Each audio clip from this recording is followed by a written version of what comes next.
Χαίρετε. Σήμερα θα μιλήσουμε για το τσεκούρι. Ένα πολύ χρήσιμο εργαλείο, ειδικά για ένα μικρό ξυλουργείο σαν το δικό μου. Πρώτα απ' όλα πάμε να δούμε πώς μπορούμε να ακονίσουμε το τσεκούρι. Για να μπορώ να τσεκάρω την πρόοδό μου, αλλά και το ότι δουλεύω στη σωστή γωνία, πάντα μαρκάρω την κόψη των εργαλείων μου. Το τσεκούρι δεν χρειάζεται να είναι ξηράφι, αλλά δεν μας χαλάει να είναι καλά ακονισμένο. Ένας απλός τρόπος να το ακονίσουμε είναι να το σφίξουμε στον πάγκο μας και με μία λεπτή λίμα να αρχίσουμε το ακόνισμα.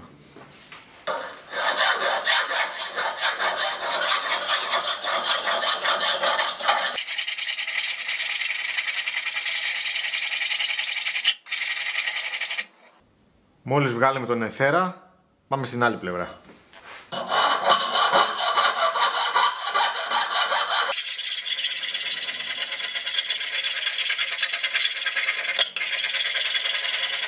Και σε αυτό το στάδιο να τα αφήσουμε δεν έχουμε πρόβλημα, αλλά μπορούμε να χρησιμοποιήσουμε και τα διαμαντάκια.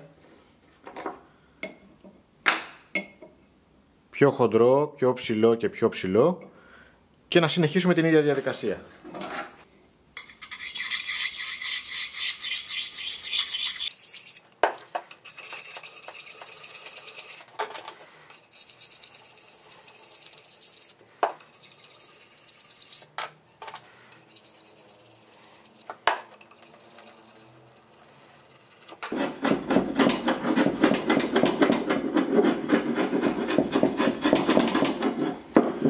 Για το τσεκούρι, αυτό είναι και μια χαρά κόψιμο.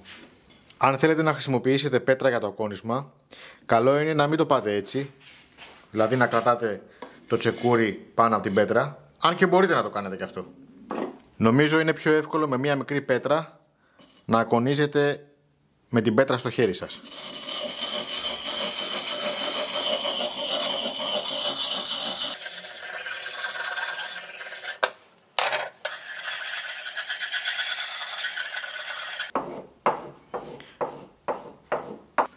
Και φυσικά μπορούμε να γυαλίσουμε και την κόψη μας στο δέρμα με σαπούνι γυαλίσματος ή σμυριδαλιφή.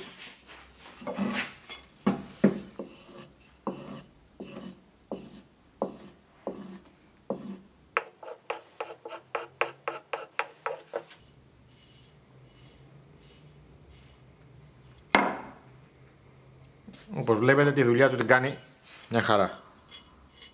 Πάμε τώρα να ακονίσουμε ένα τσεκούρι με το τόρμεκ. Θα χρειαστούμε αυτό εδώ το jig. Βέβαια για πολύ μεγάλα τσεκούρια θα πρότεινα τη μέθοδο τη χειροκίνητη. Για τα μικρά τσεκουράκια όμως το τόρμεκ είναι μια χαρά. Έχω βγάλει και τα δέρματα από εδώ για να μην εμποδίζουν το χερούλι του τσεκουριού να κουνηθεί. Μαρκάρω πάλι.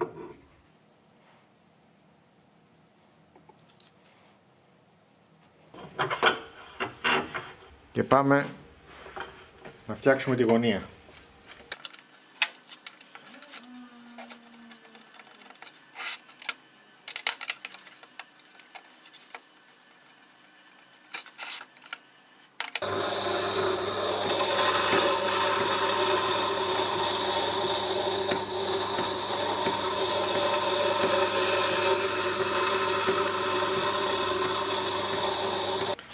Μόλις δημιουργηθεί ο εθέρας, πάμε στην άλλη μεριά.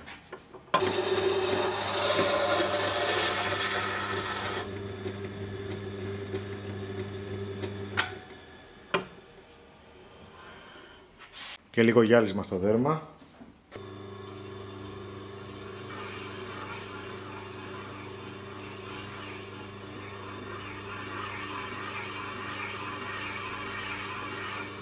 Έτσι όπως πάμε δεν θα μου μείνει τρίχα στο τέλος.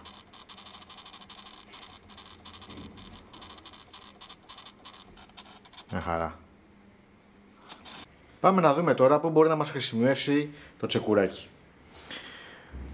Καταρχάς θα χρειαστούμε κάτι όπως ας πούμε ένα κορμό ξύλου κομμένο για να μην χτυπάμε το τσεκούρι μας σε πέτρες, σε τσιμέντα, σε πλακάκια κτλ. Πάμε να δούμε πού μπορούμε να χρησιμοποιήσουμε το τσεκούρι στο εργαστήριο.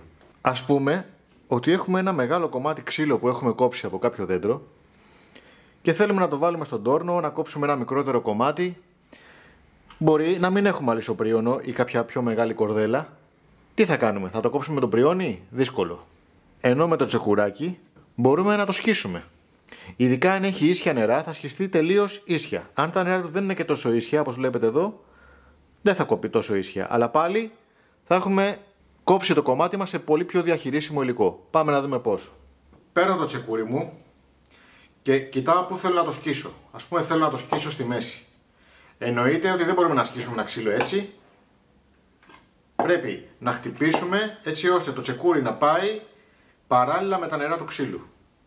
Το βάζουμε λοιπόν στο σημείο που θέλουμε να το σκίσουμε και χτυπάμε.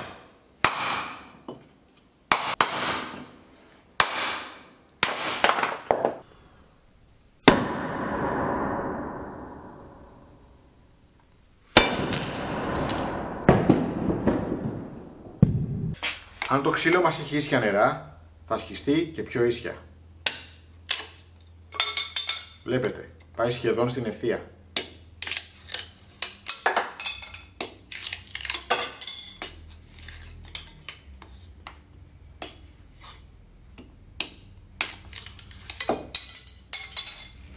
Αν το ξύλο μας δεν έχει τόσο ίσια νερά ή έχει κάποιο ρόζο, τότε το σκίσιμο δεν θα είναι το σούπερ ίσιο.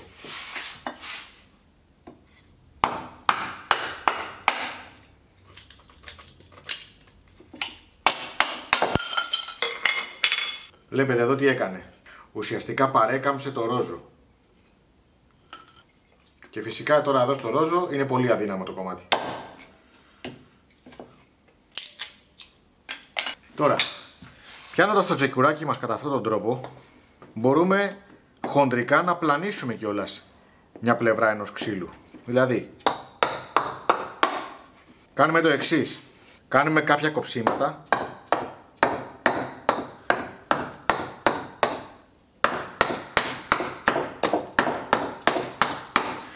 Και μετά ερχόμαστε και κάνουμε το πλάνισμα.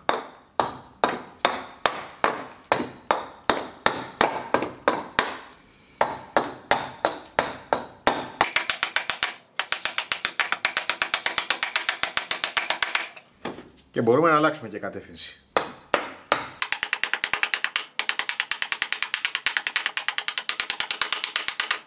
Εδώ θέλουμε βέβαια πολύ καλά ακονισμένο τσεκουράκι.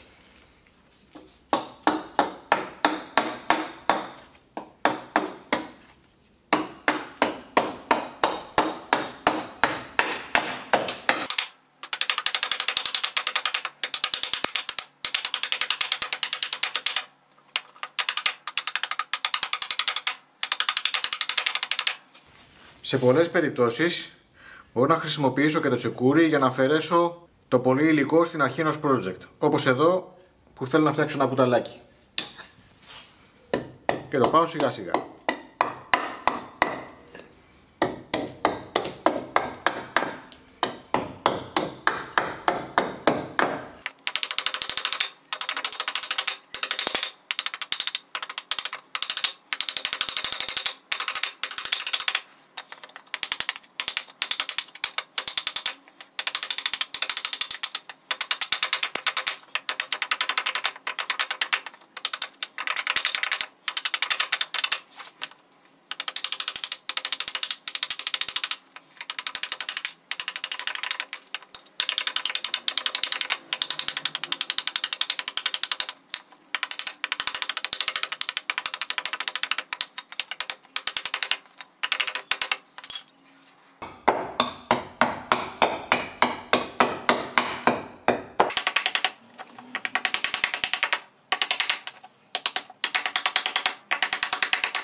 Εδώ στα σόκορα το πάω όσο πιο πλάγιαστα μπορώ.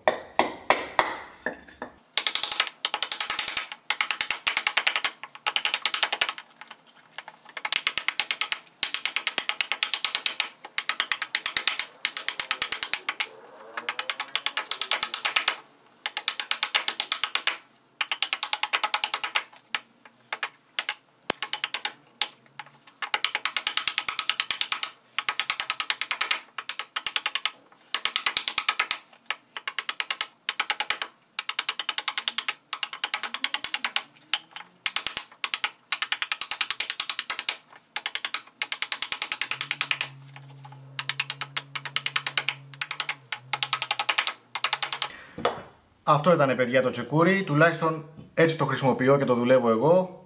Δεν του φαίνεται, αλλά μπορεί να φανεί πολύ χρήσιμο στο εργαστήριό μας. Ελπίζω να σας φάνηκε χρήσιμο το βίντεο. Μέχρι την επόμενη φορά, να είστε καλά.